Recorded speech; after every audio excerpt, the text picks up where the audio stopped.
Alright, today I'm going to be showing you how to clean the coils under your refrigerator.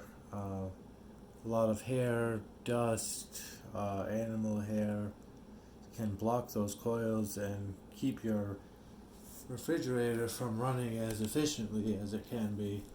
So doing this every so often will definitely help. So first thing, just gonna pull this grate off front.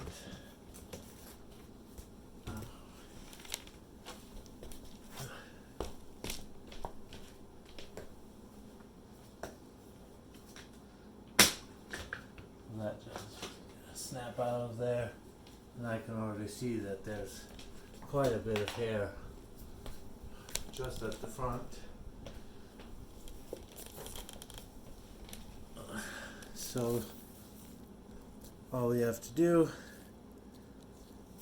we're just going to take our handheld vacuum with brush attachment, and then I'll just reach in there. I'll put this closer so you can see.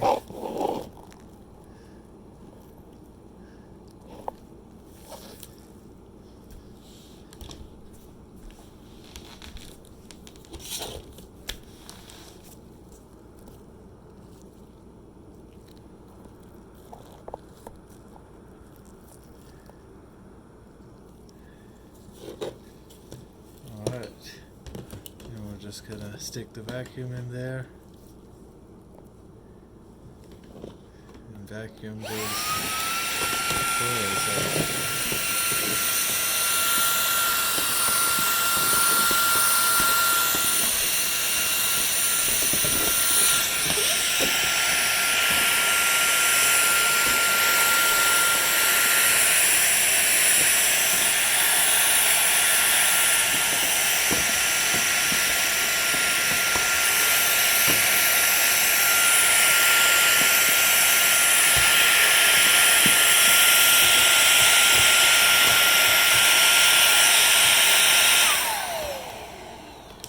Alright, and that's all you gotta do. And that should significantly extend the lifetime of your fridge and make it a little bit more efficient running as well. Alright, thanks for watching.